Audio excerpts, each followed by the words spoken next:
Chapter 5. The climax of the story. The whispers started on a Tuesday.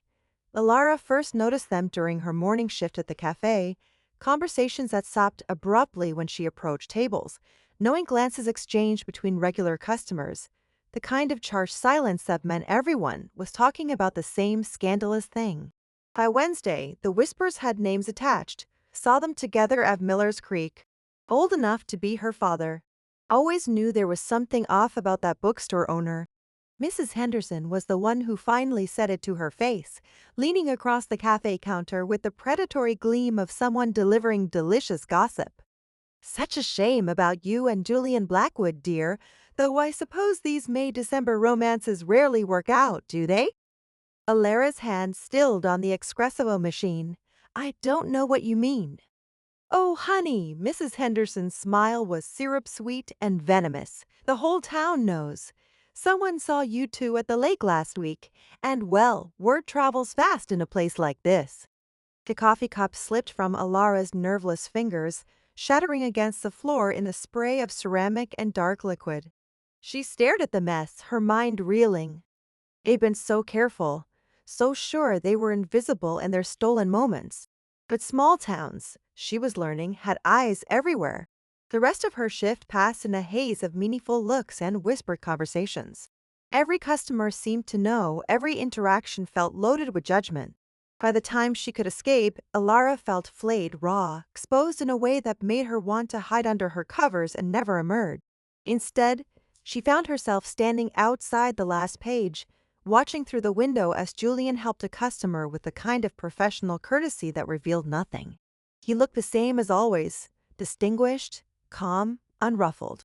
But she could see the tension in his shoulders, the way he kept glancing toward the door as if expecting another ambush. She should leave. After their confrontation following Victoria's visit 3 days ago, they'd maintained a careful distance. No more stolen glances, no more secret meetings. Julian had made his position clear. They were over before they'd really begun. But the gossip changed everything. If the whole town already knew, if their secret was blown wide open anyway. The bell chimed as she pushed through the door. Julian looked up from the register, and she saw her own pain reflected in his dark eyes.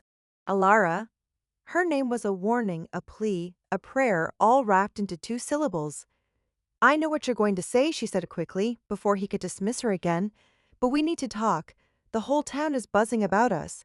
Someone saw us at the lake. Julian's face went pale. Christ. So what do we do now? Keep pretending we barely know each other while everyone whispers behind our backs. Let them create their own version of our story. Before Julian could answer, the door chimed again. Marcus, the bearded graduate student who organized the poetry readings, entered with his usual easy confidence. But today there was something different in his expression, a kind of excited anticipation that made Alara's stomach clench.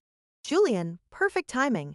Marcus grinned, seemingly oblivious to the tension crackling between them.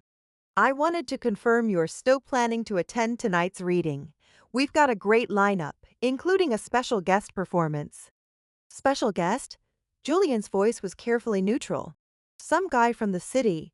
Says he knew you back in your Columbia days. Victor something. Marcus checked his phone. Anyway, should be interesting. You academics love your inside references, right? Alara watched Julian's face transform, the careful mask slipping to reveal something close to panic. She didn't need to hear the name to understand. Victoria had sent another weapon, another way to twist the knife. I don't think I'll be able to make it, Julian said quietly. Oh, come on, you never miss the readings anymore. Marcus shot a meaningful glance at Alara. Besides, I think some of our regular attendees would be disappointed if you weren't there. The implication hung heavy in the air. Marcus knew about them too. Everyone knew. After Marcus left, the silence stretched between them like a live wire. Julian stood behind his counter looking older than his 42 years, while Alara felt the familiar twist of anger and frustration in her chest. You're going to let them control the narrative, she said finally. Victoria, the gossips, all of them. You're going to hide here while they tear us apart from a distance. There is no us, Alara. I made that clear. Bullshit. The profanity felt good, sharp and clean in her mouth.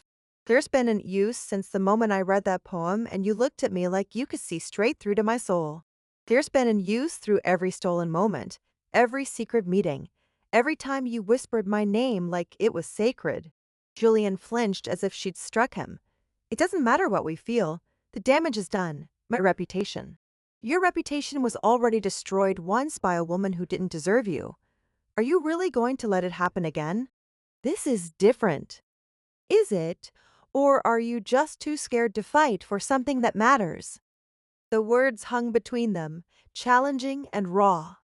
Alara could see the war playing out behind Julian's eyes, desire battling with fear, love wrestling with self-preservation. I have to go, she said, finally, when it became clear he wasn't going to respond. But Julian, tonight when you're sitting alone in this bookstore while everyone else at the reading, talking about us anyway, ask yourself what you're really protecting, because from where I'm standing, it looks like you're just protecting yourself from the possibility of being happy.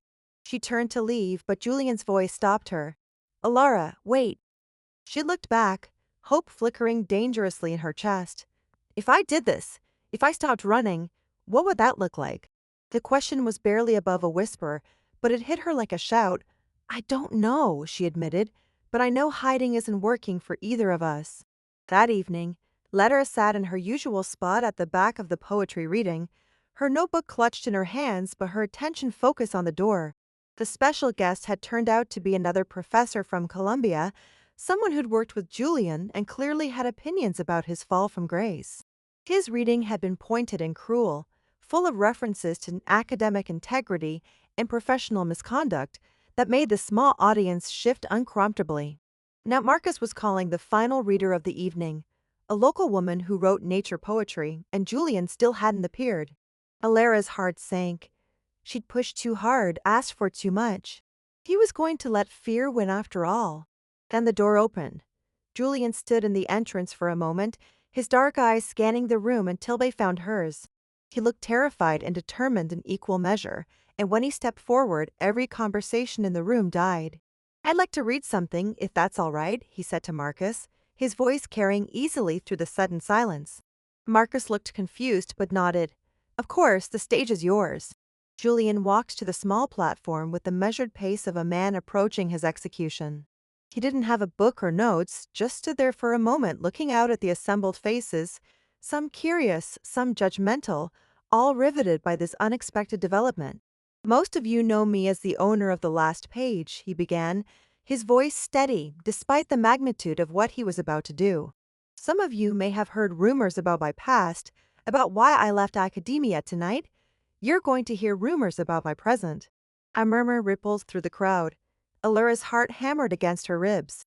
Rather than let others tell my story, again, I thought I'd tell it myself. Julian's eyes found hers across the room, and she saw the moment he made his choice. This is Sonnet 116 by William Shakespeare, and I'm reading it for someone who taught me that love is still worth fighting for, even when the world thinks you're too old to learn new lessons. The familiar words filled the small space, but Julian's deep voice gave them new meaning. Let me not to the marriage of true minds admit impediments. Love is not love which alters when it alteration finds, or bends with the remover to remove. Alara felt tears sliding down her cheeks as Julian's gaze never left her face. He was making a declaration in front of the entire town, claiming her publicly in a way that would change everything. Love's not time's fool, though rosy lips and cheeks within his bending sickle's compass come. Love bears it out even to the edge of doom. If this be error, and upon me proved, I never rid, nor no man ever loved. When he finished, the silence was deafening. Then someone in the back started clapping, slow, deliberate applause that gradually spread through the room. Not everyone joined in, but enough did that the sound filled the space with something that might have been acceptance. Julian stepped down from the platform and walked directly to Alara, ignoring the stares and whispers that followed his movement. I'm 42 years old, he said, loud enough for everyone to hear. I've been called a failure, a fraud, and worse, but I'd rather be all of those things and be with her than be respectable and alone. He held out his hand, and Alara took it without hesitation.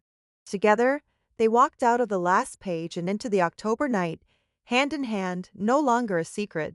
Behind them, the town buzzed with shock and speculation, but for the first time in weeks, neither of them cared.